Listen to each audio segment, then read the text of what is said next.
Welcome back to the Bill and Doug Show playoff reaction. We often do it live. We didn't do it live tonight. Doug Lesmerises and Bill Landis. Bama's in, and I'm sick. I'm sick to my stomach. Bama's in. They swapped Notre Dame and Bama. That is the big takeaway from this. Alabama number 9 in the playoff rankings announced on Tuesday night. Notre Dame number 10. And it feels like, Bill, I mean, it doesn't feel like, I mean, it is what it is. BYU's 11. And if BYU beats Texas Tech, BYU gets the automatic bid and Texas Tech will still be in and Notre Dame will be out. And if Texas Tech beats BYU, then Notre Dame will be in and BYU will be out unless you believe that somehow Miami could then pass Notre Dame. You're wrinkling. If we wind up with Miami and Bama in, okay, why you think that's possible? Did they not just tell us that there? Good question from Reese Davis, getting clarification on whether or not an idle team can still move up. Because last year, Board Manual said they couldn't do it, and the CFP has corrected the record and said no, it can happen. And that felt very intentional, because I think if it comes down to one spot for Miami and Notre Dame, they will then decide to honor the head-to-head. So then the result is Notre Dame's already out. I think Notre Dame is out. I think Notre Dame's out. I could very well be wrong, but I think Notre Dame's out. Yeah. Did you watch Band of Brothers? That of course, I watch it often. Yeah. Isn't there? This sticks with me. There's like a part in there where there's like this super brave guy running around, and they're like, "How are you so brave?" And it's like his answer was like, "Because I know I'm already dead." He's already dead. Yeah. For real, Notre Dame's dead. I think Notre Dame's the third best team in the country. They're dead for real. Do you don't think? Because here's my question. You've gone through, and I hope we're not listening to the teleconference. It wasn't asked on the show. I'm sure it will be asked in the teleconference, and maybe this has already been the case. But when they rank these teams, they rank them sort of in groups. Yeah. Have Notre Dame and Miami been compared to each other in the same group yet? I don't know. I don't know it. I don't know either. I probably should know that. I know as of like 2 weeks ago that had not happened yet, but I don't know if it happened last week. So here's the thing, because like they said, idle teams can move because it could affect your strength of schedule and everything. Miami, their schedule, there's nobody on Miami's schedule that has a game left. And the only team on Notre Dame's schedule that has a game left is Boise State, is playing in the Mountain West Championship. So would you look at it on the road at New Mexico, right? At UNLV. Isn't it UNLV Boise State in the Mountain West title game? I think that's right. UNLV Boise State. What was I watching last week? Okay. Never mind. I stand corrected. So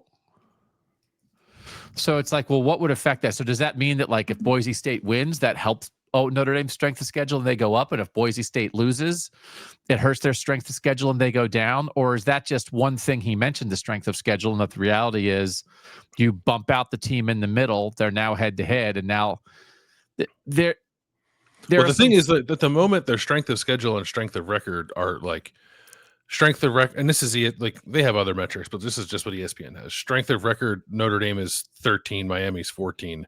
Strength of schedule, Notre Dame's 42, Miami is 44. It's not like there's some big gulf there between the two.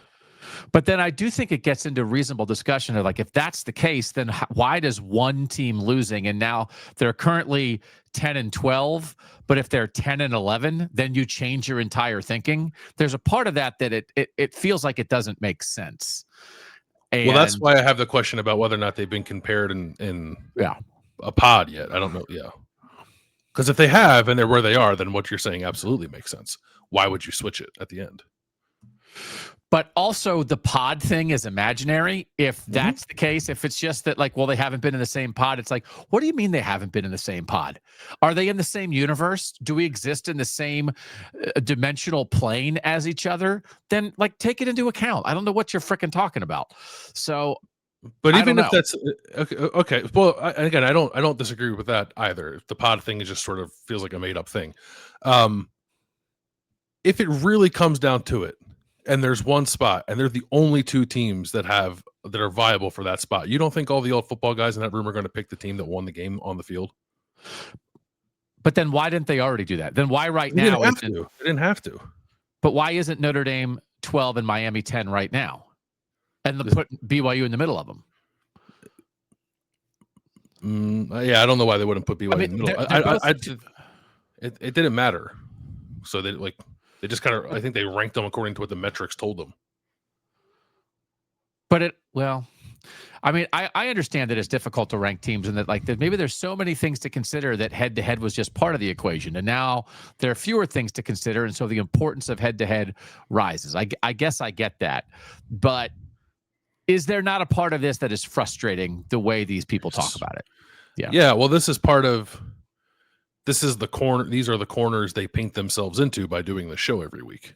Yeah. If we didn't have week to week iteration of this and knowing where these two teams have been the whole time, and 2 weeks ago Notre Dame was ahead and we didn't hear from them again until this weekend, and suddenly Miami was ahead, I think people were just like, oh, okay. Right. And it's just hard. The mumbo jumbo that Hunter Yurachek, who just hired a coach and should be focused on that he's trying to explain Alabama was ahead and they had a good first half and then they repelled Auburn at the end and got a turnover. It's like the freaking Auburn receiver just dropped it. I mean, Bama played like turds. And that's the hard thing. It's like Bama played by turds against a lousy team that fired its coach and moved past Notre Dame. So that part of it is also frustrating that all of a sudden, right, that there's two things that are happening here. BYU loses, but also this week they decided. So do you think it's reasonable that Texas A&M that had beaten Notre Dame, Texas A&M lost its first game to Texas. So now Texas A&M went from 3 to 7. And so that now is not quite as good of a loss for Notre Dame. And that's enough to move Bama ahead of Notre Dame. Is that fair? Oh, I actually hadn't considered that, but yeah, I think it could be. Also, I do think, and it did help Alabama's case, I think Florida State moved up from 114 to 111.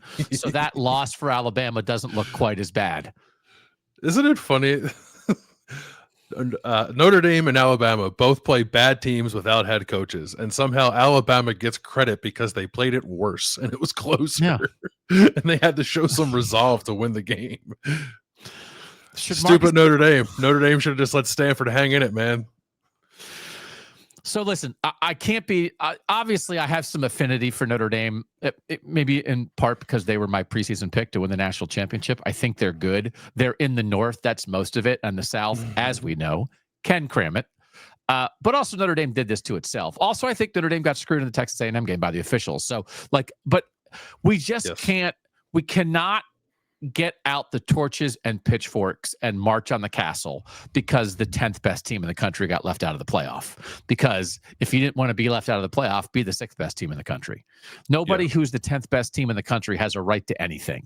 You should be down on your knees thanking the good Lord that you have an opportunity to maybe play for a national championship when you've already lost at least 2 games. And you did it to yourself. So I want to make sure that I hold myself to account on minimizing the outrage because undefeated Florida State not making the playoff because its quarterback got hurt. That's what outrage is reserved for. And we'll never have that level of outrage again because we have 12. So, we got everybody who really needs to be in. When you think about it in the end, Bill, so we know the automatic qualifiers are a thing. So that's kind of, between the ACC stinking to hot garbage and this other G6 team. So that's going to be 2 of the 12 spots. So there's 10 real spots here. There's 15 teams that are even in contention for those 10 spots. And I cut the line off between number 15 Utah, maybe would still have a case. A lot of people would say they don't because they have 2 losses and what's their best win. And then USC is 16 and USC has 3 losses and what are we doing, right? No one's making a case for USC. You maybe could cut it. Maybe the better cut is between 14 Vanderbilt and 15 Utah, because I don't even think Kyle Whittingham didn't spend this week going it's an injustice, which is what Clark Lee said. Clark Lee said it would be an injustice for Vanderbilt to get left out. Kyle Whittingham didn't say that. So actually, let's cut it at 14. Is that more fair? Yeah, I think that makes more sense. Yeah. Okay. So then we're going to have 10 of those 14 teams are going to get in. And right now, as it stands, Notre Dame is 10, BYU is 11, Miami is 12, Texas is 13, and Vanderbilt is 14. and one of those teams is going to get in.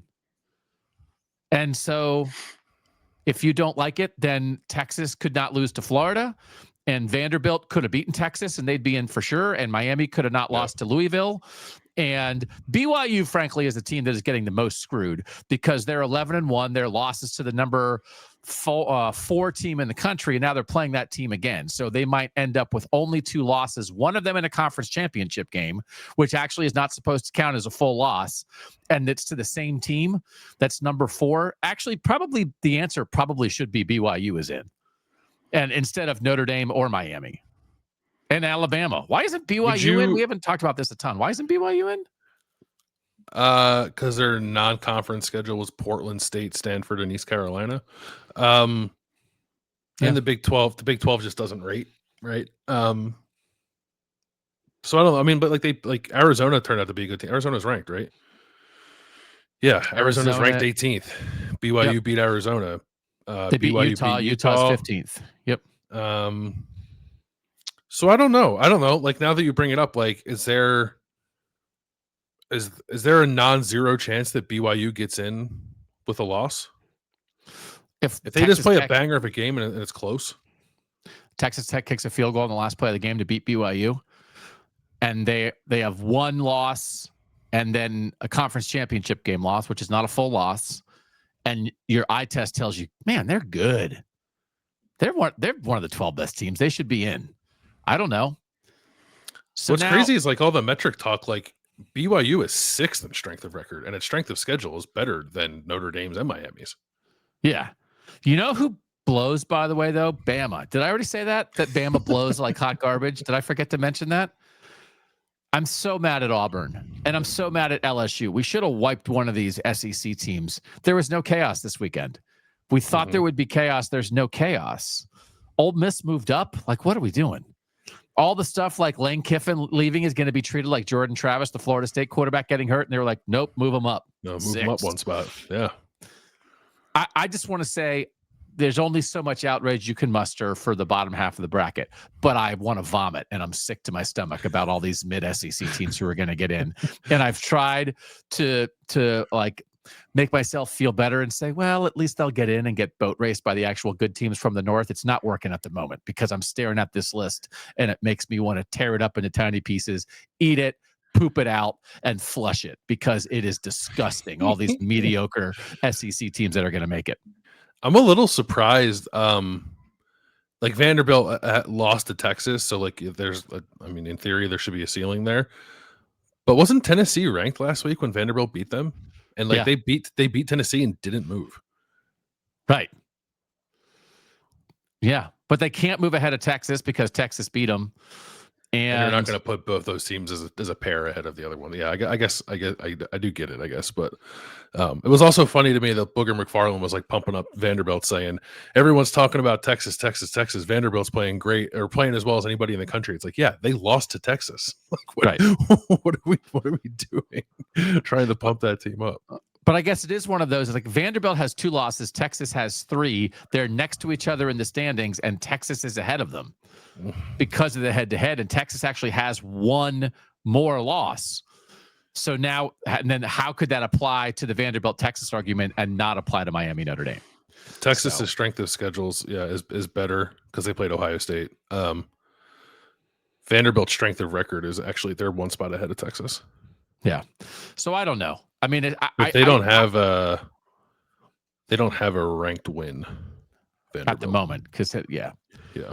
And that Texas A&M win is nice for Texas. Obviously, Texas moved from 16 to 13. So, so it's going to be Miami or BYU for the last spot. I think that's right. And can I just say this? I did say this.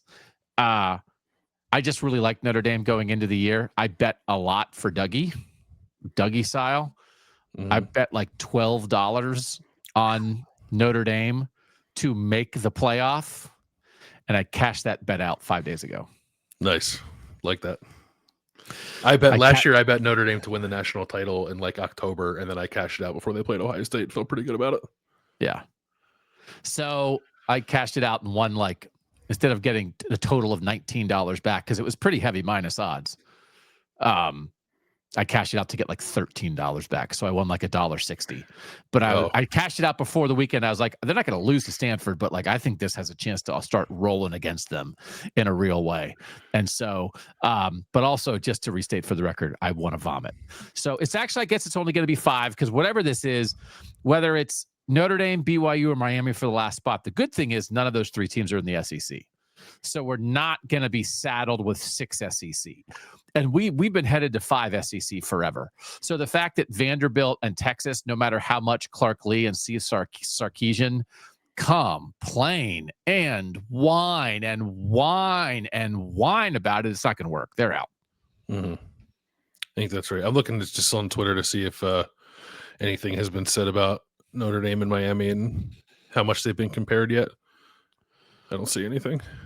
All right. So do we want to make our predictions as we head into conference championship weekend? The Big Ten is number 1 versus number 2. The SEC is number 3 versus number 9. The Big 12 is number 4 versus number 11. The ACC is number 17, Virginia versus Duke. The American is number 20 versus number 24. And then what's conference? What's JMU in? Conference USA? Sunbelt. Sunbelt. The Sunbelt is JMU, who's number 25 versus Troy. So what's going to happen is if Virginia wins, the 2 last conference champs will be Virginia from the ACC and then the winner of the American between North Texas and Tulane. If Virginia loses and Duke wins, like the winner of the North Texas Tulane game is in. The winner of the American is absolutely in. Yep. And then it's either going to be Virginia or if Duke wins, it could be JMU if JMU wins. And then what if JMU and Duke lose? Yeah, I mean Heather didn't. Duke wins. Sorry, if Duke wins and JMU loses. And then I guess it might be the Mountain West champ, but I don't like. What if Boise wins and Boise makes the playoffs? Does that help Notre Dame? And now we've reset this. They're a conference champ. Boise they're in the playoff. 5 losses. Notre Dame, Boise's 8-4, and UNLV is 10-2. There's a part of me, and I don't mean to be dismissive, but I don't care at all. Congratulations to those lesser conferences for having the opportunity. I'm not going to lose any sleep over it because whoever, and this is not the Boise State getting the 3 seed last year, by the way, which also was an underdog travesty. My God, get over yourself, underdog lovers. Like, do we have to pretend? I hate I hate the pretending with underdogs. Underdogs are a wonderful story, but like the idea that last year we had to pretend that Boise State was actually the 3rd best team in the country and get all fired up about this. What a freaking joke. Sorry, you deserve a spot. I'm not like the guy on the bus who doesn't want to let the G6 teams in because God forbid the 12th best team from a power conference doesn't get in. Get over yourself, 12th best team in a power conference. You'll be fine. I'm not saying they shouldn't be in, but I don't care who it is. Just like let us show up at the game and tell us who's going to go, but you don't get a 3 seed. So I don't care who there's 11 and 12 because they're both going to lose. Can any of those teams beat anybody? North Texas's offense is pretty freaking good. I don't think they could stop anybody. And I don't think they'd be pretty freaking good against like Oklahoma. But like you could get a North Texas at Ole Miss. Sure. Yeah, no, I'm here for it. Well, I take that back.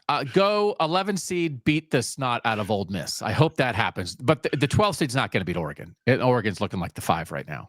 So, do you think, back to the Miami, Notre Dame, BYU discussion, would the fact that the ACC champ is not in give Miami a better chance of getting into the ACC as representation?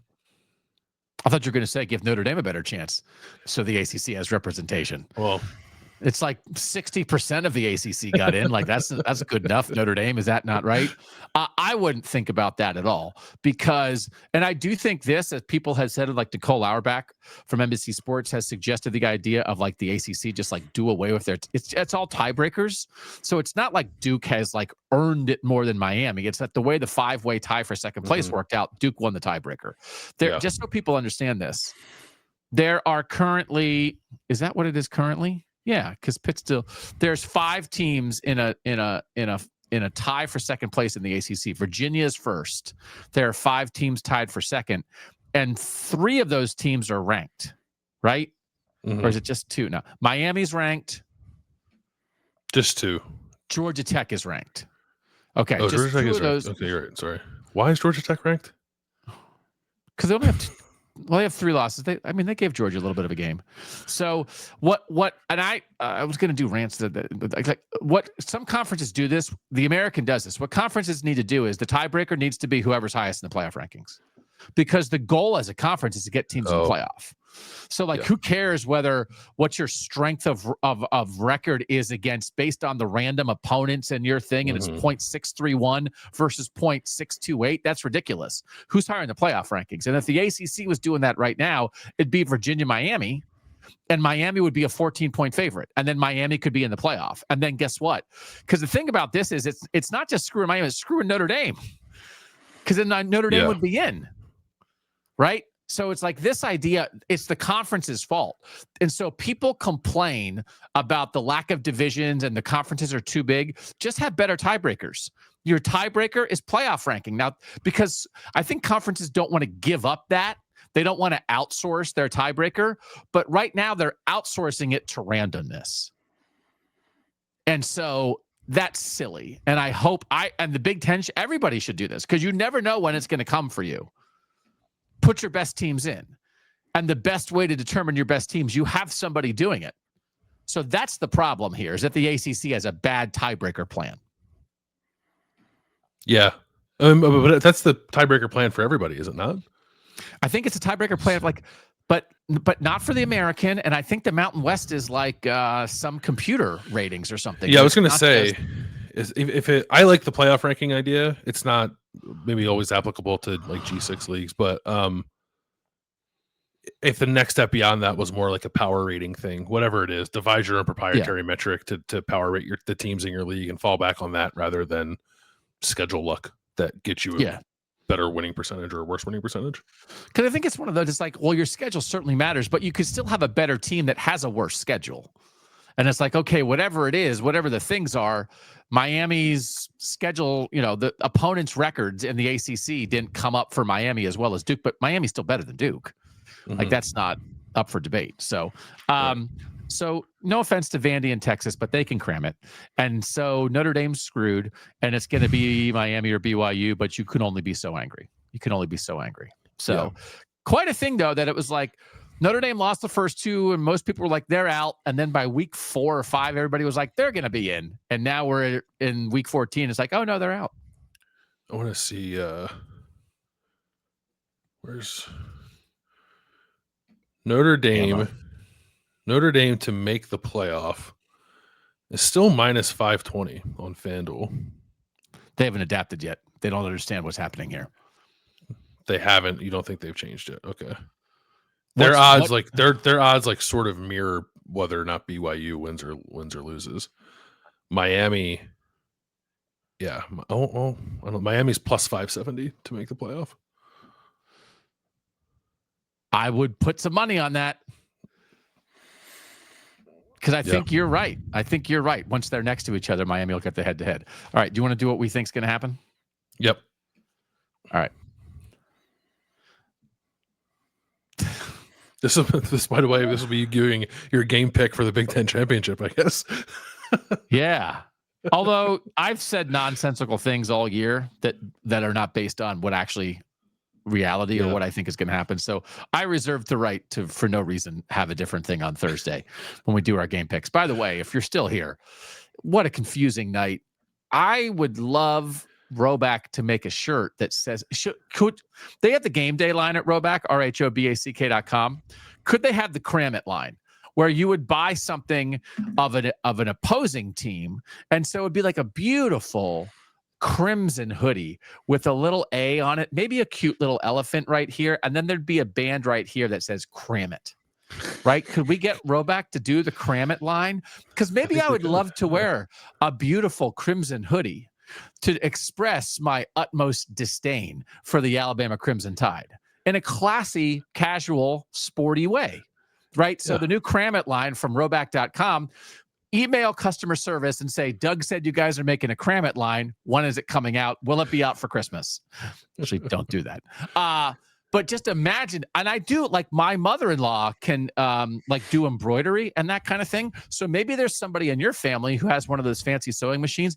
And for instance, you could just buy, maybe I'll do that. I'll just buy a beautiful quarter zip from Roback of Alabama, of Georgia, and then have my mother-in-law embroider Crammit across it. So you could do that as well. So, or you could just actually buy gear of the teams that you actually like. And you can do it at roback.com. Use BAD20, BAD20 to get 20% off.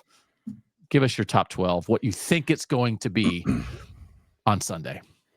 Before I do that, I will read this quote from Hunter Yurachek, courtesy of Nicole Auerbach, who's on the conference call on Texas being on the wrong side of the bubble. Quote, "It's not that Texas lost to Ohio State. It's that Texas lost to Florida that's holding them back," which is obvious. But thank you for saying that part out loud, because for some reason people couldn't realize that last week after Texas beat Texas A&M and forgot that they lost to Florida. All right, score one for the committee chair. Score one for reason.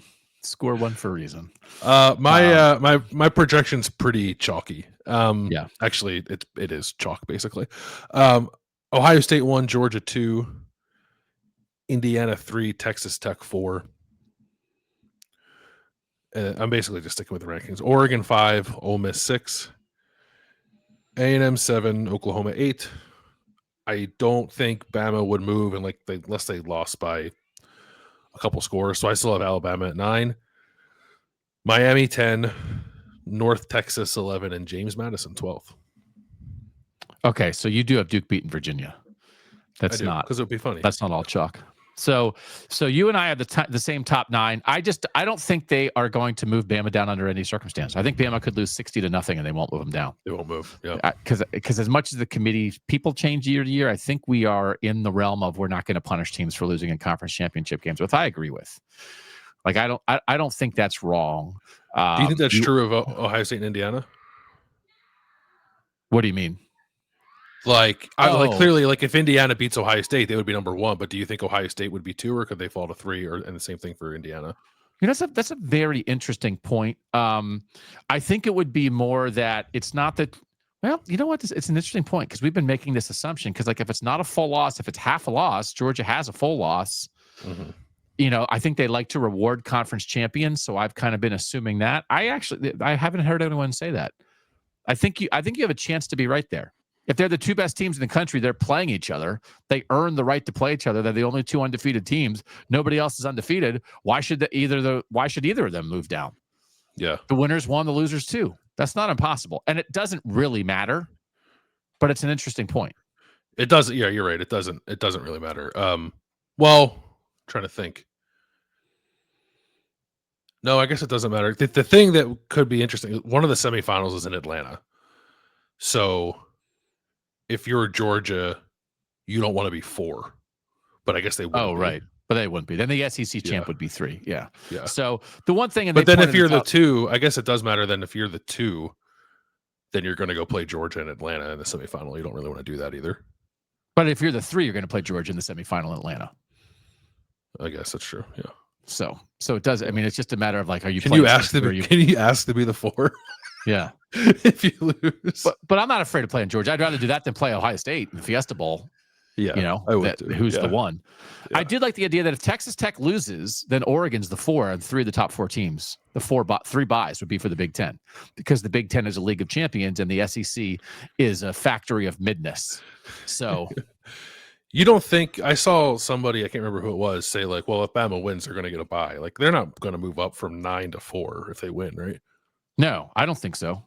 Yeah. I don't think so either. Yeah, so there's multiple ways for Oregon to get a bye here. Because also Bama can cram it because they sucked against Auburn, and they should have lost 3 times this year. Our top 9 are the same. Ohio State, Georgia, Indiana, Texas Tech, Oregon, Ole Miss, Texas A&M, Oklahoma, Bama. And our 10 is the same. 10 Miami, and then I have Virginia 11, North Texas 12. So good luck to everybody at the bottom of the field. So again, the things that are interesting here from an Ohio State perspective, you now end up in a world where Ohio State's playing the winner of Oklahoma, Bama. So we're getting that SEC Big Ten matchup that we were pretty interested in. You would get a 7-10 game in the first round, potentially between the 2 Notre Dame vanquishers. That's Texas A&M and Miami. And then I do hate the idea of Ole Miss being high enough at 6 to get one of these kind of like lesser conference champs, but I'd rather them. I like yours better of playing North Texas or Tulane, although Tulane got boat raced by Ole Miss already. Yeah. So I wouldn't love that matchup. I can't believe Ole Miss is going to like backdoor. The only saving grace here is if Indiana's 3 and Ole Miss like gets a free win because the 11's not that good, then Kurt Signetti, no offense to Pete Golding, can take apart Ole Miss limb by limb like he's working his way through a rotisserie chicken. My God, it'll be nothing left but bones. Signetti's going to hang a 70 on the SEC in that quarterfinal, is he not? I think he would try to. Yeah, I'm a little actually like now that you're talking about it, slightly surprised that A&M fell behind Ole Miss. I know like A&M's SEC schedule was not strong, which we discussed, but like they were sort of crowned as the class of the league until Texas beat them. Now all of a sudden they stink. Yeah, no, I kind of agree with that. So, I mean, they finished tied in the SEC with 1 loss, and they're the 2 teams that didn't make the tiebreaker to get into the SEC championship game. But, you know, it's an interesting spot in the end if it works out this way. The idea that you would be looking at potentially like a Texas Tech Oregon quarter in a 4-5 game. This really sets up to me that you absolutely would be looking at 3 Big Ten teams in the semis. The other thing I think very possible. I agree.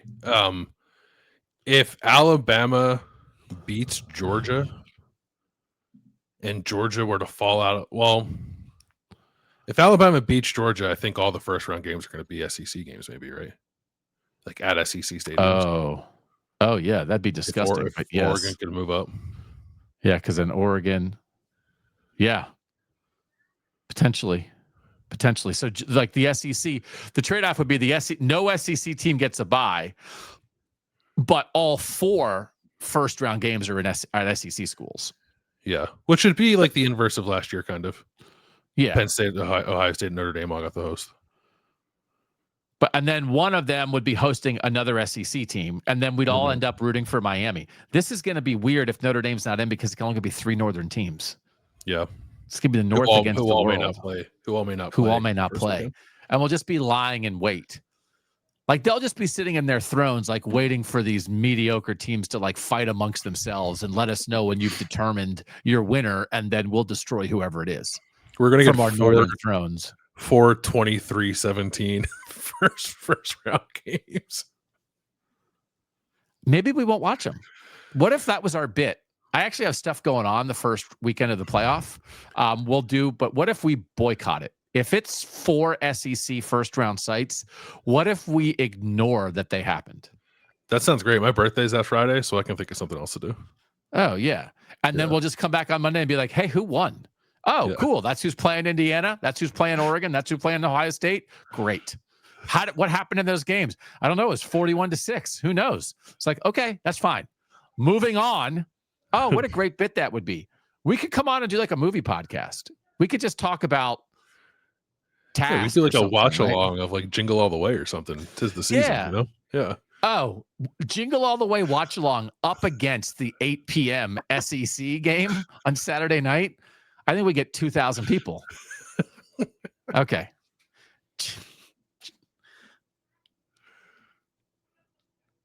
I hate them more every day. I can't help it. I just hate them more every day. I hate who they are and what they stand for. But other than that, I'm sure there are fine people who are involved and are fans of SEC teams. I know there are for a fact. But what the conference is and what it stands for it revolts me. It revolts me. But anyway, good luck to everybody. Okay, that's it. Here's by the way, Hunter Yurachek quote: "We're not comparing Notre Dame and Miami side by side." Okay. And when we do next week, of course, we will value the head-to-head. Notre Dame, in a word, is screwed. Okay. Right. I can't believe it. So that Notre Dame had to have been sitting there rooting for Texas A&M against Texas. I guess they maybe realized that. Maybe they didn't. But, yeah. Okay. Don't lose twice. What are you going to do? We'll be back on Sunday. We need to advise the people on this, that we will do some kind of post-game show after the Big Ten championship game, late Saturday night, but as soon after the game as we can. But then we will do a playoff reaction show on Sunday pretty instantaneously. Yes, that's the plan? Yeah, the show's at noon. Yeah, probably I would say by like 12:30 we'd probably be live talking about it. Yeah. Live. Because there's going to Yeah, be be here live. there's going to be an Ohio State press conference more than likely that afternoon, so we'll have to squeeze it in between the playoff show and that. Be my guess. Yeah. Okay. So we'll see you guys on Sunday. Mhm. We'll have a Big Ten title game breakdown on this feed on Thursday. We'll have our picks for all the conference championship games on this feed on Friday. Lots of stuff coming. Thanks for riding with us. For now, he's Bill Landis. I'm Doug Lesmerises, and that was the Bill and Doug Show.